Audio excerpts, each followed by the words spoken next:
you will find yourself in a whole lot of trouble. So I always tell folks, listen, you can go online and do your paperwork. That's not a big deal. It's not a major process.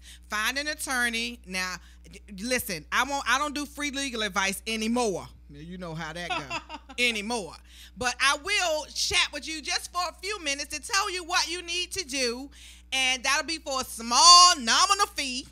And if you want me to file your paperwork, I can do that too. But the whole point is, as Denise said, everything is online now. Everything is available to you.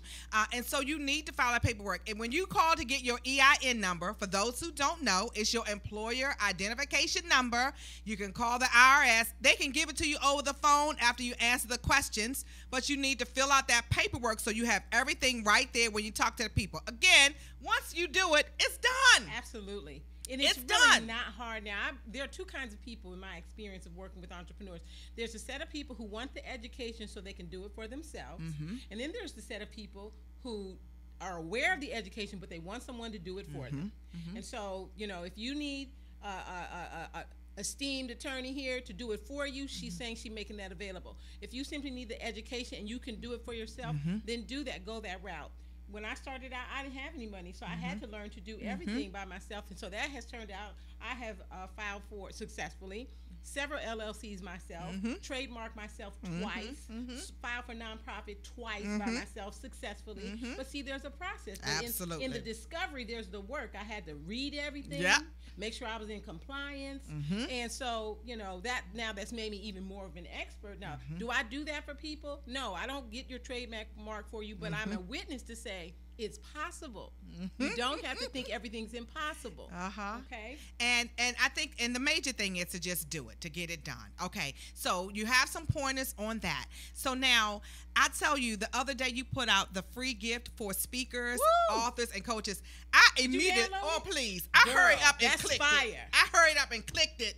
And let me tell you all, go to Denise's Facebook page, the website. Listen, you need to get this. If you are a speaker, or aspiring or emerging, okay, you need to get this because she lays out in plain English details, step by step on what you need to do before you say yes to a gig. Before you say yes to a speaking engagement. Everybody hungry. Ooh, I'm going to get me a gig. And so, sometimes people will Facebook, free advice. And I love to serve. I do. And I would start asking questions. And that's how this particular guide was born. I said, well, how about I just put everything in one spot to serve folks because they're making a lot of unnecessary mistakes, making commitments to situations that they probably wouldn't if they had known the questions to ask prior, so that I believe in dual profit. Okay, dual profit means that we can both co-serve and co-benefit. All right. So sometimes co-benefit doesn't necessarily mean that I'm going to get an upfront financial fee for my speaking gig, but there are other ways to make sure that I'm dual profiting in this endeavor.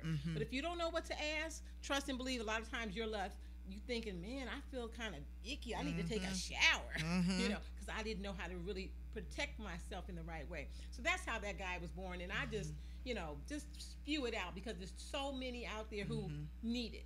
Yeah, well, I'm gonna tell you, if that's you, you need to get this information because it was just such a blessing. I'm sitting there reading like, wow, she put all this together. Now, this is from an expert, one who has spoken on many, many platforms, one who is engaged with others who have spoken on many, many platforms all over the world. So this is not just some, 1, 2, 3. This is a detailed, specific guide on what you need to ask before you say yes, before you sign any contracts. Absolutely. Any of that as it relates to speaking, you need to get this particular guide. And you can get it on her Facebook, Denise J. Hart, and go to her website, Momentum Institute for Women. Okay, so now we've got to talk about the coaching programs because I love all of that. Rocking the Revenue. Revenue Rockstar. Yes, Revenue Rockstar. Listen.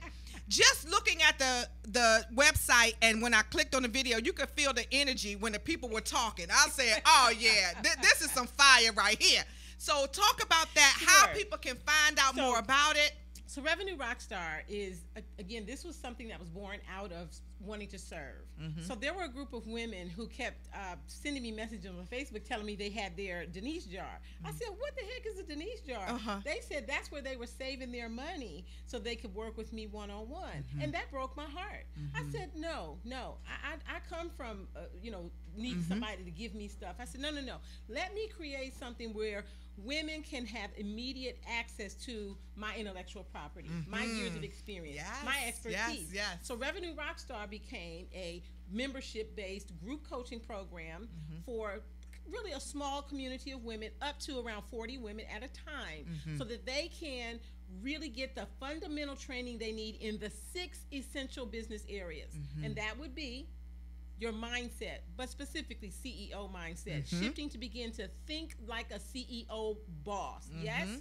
CEOs need to, number one, know that they are fiscally responsible for the business. Number one. The second area would be the business systems and infrastructure, including lifestyle impact.